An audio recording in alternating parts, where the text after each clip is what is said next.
It's hard to imagine any animated series being as timeless as Avatar The Last Airbender. Almost 20 years after its release, the fandom's going as strong as ever. After some disastrous live-action remakes, Netflix has already taken things into their own hands, and their version of Avatar has already set a world record. Mind you, it's not even out yet, it's under production right now. Stay tuned to find out more. First up, going all out. Netflix is known for spending racks on production. Making a TV show definitely ain't cheap, and making a good one takes a hefty amount of cash. Is there hype around the show? Sure, but people have been pretty divided over the upcoming Avatar remake. Well, one thing's for sure though, Netflix is putting their back into this one, and Guinness has recognized them for it. They definitely aren't cutting short on technology, since the stage they're using has won a world record for being the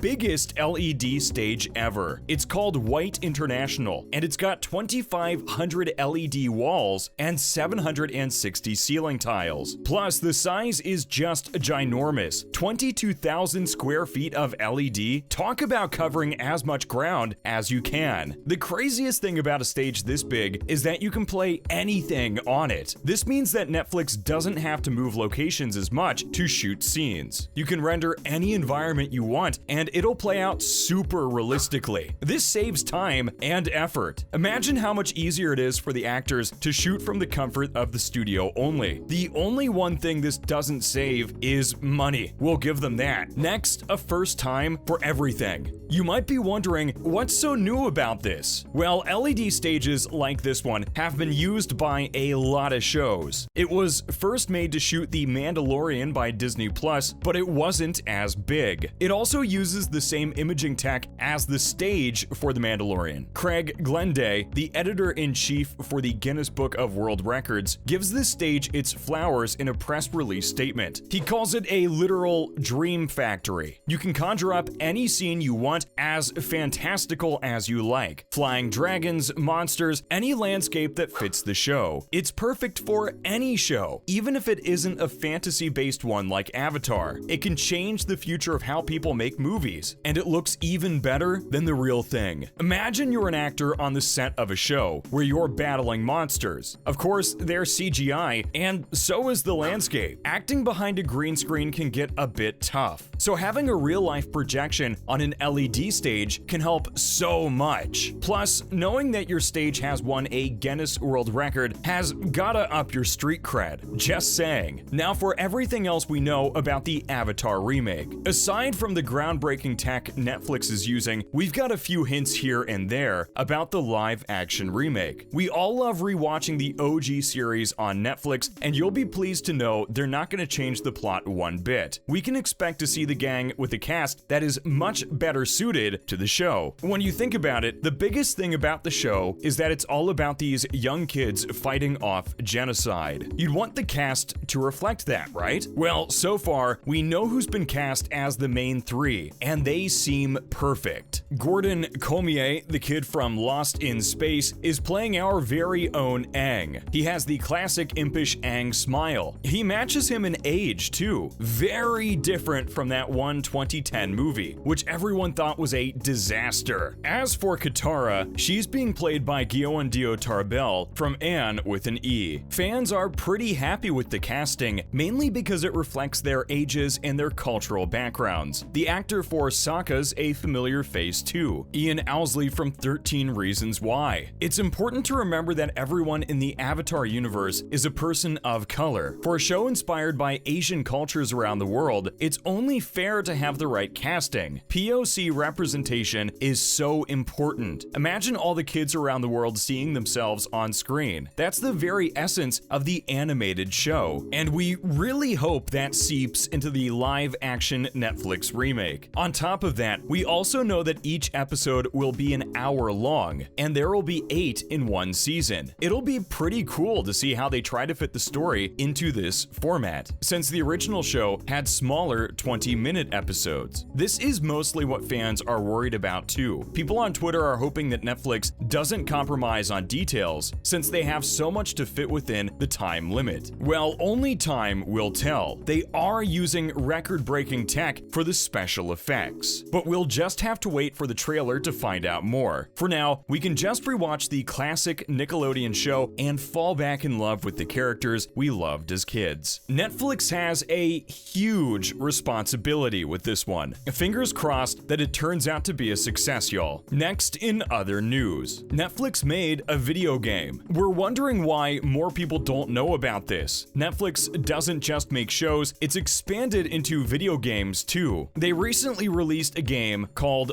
P. Though a lot of us just use our phones for social media now, mobile games are still pretty popular. Remember when the iPhone was still new and games were all the rage? Well, P reminds us a lot of that time. It's like a lovely little nostalgic throwback in the form of a game. Basically, it's a game where you collect fruit to feed a menacing-looking monster bent on murdering you.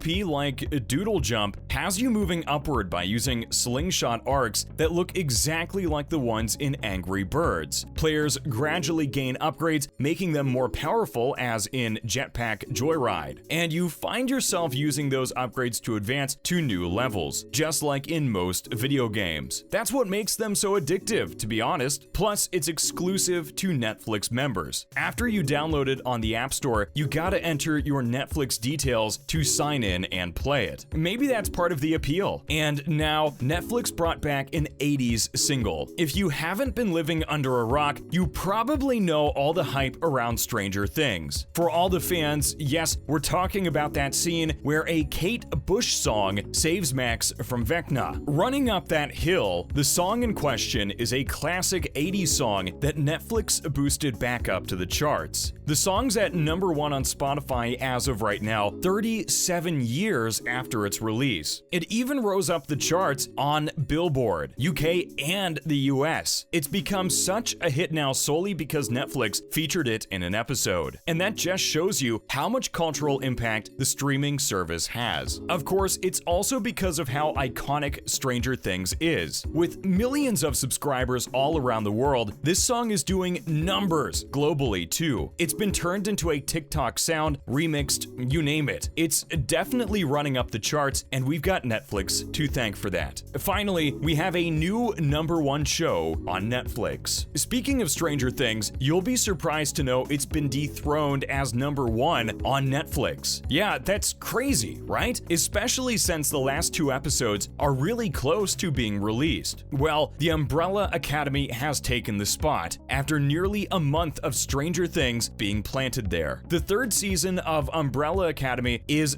definitely coming in hot, and for good reason. It's a Netflix original, and it's a non-Marvel or DC superhero show. Just a band of odd misfit siblings trying to fix their time travel mistakes. This isn't to say Stranger Things won't make its way up again. Let's not forget that the final 2 episodes are releasing on July 1st, which will definitely bump up their viewership. Right now, the show's at Squid Game levels of watched, but it can break that record very soon. The Umbrella Academy has also been going strong for 3 years, so it's natural for there to be competition. All these great shows in one place, how can they not compete? What's more is, the Umbrella Academy has a chance to continue for as long as the creators want it to. This is pretty rare for a Netflix show, because hey, we all know the pain of our favorite show being canceled too soon by Netflix. Meanwhile, Netflix will put a lid on Stranger Things after season 5, which is the absolute final season ever for the show. It's pretty sad news for diehard fans, but it is what it is. Let's just enjoy what we can. We're sure fans of the Umbrella Academy will have ample content to binge as well, because it really is low-key one of the most successful Netflix shows ever. That's all for today's video, folks. What are your thoughts on the world record-setting tech in the Avatar remake? Let us know in the comments below. Make sure to leave a like and subscribe for more content like this. See you in the next video.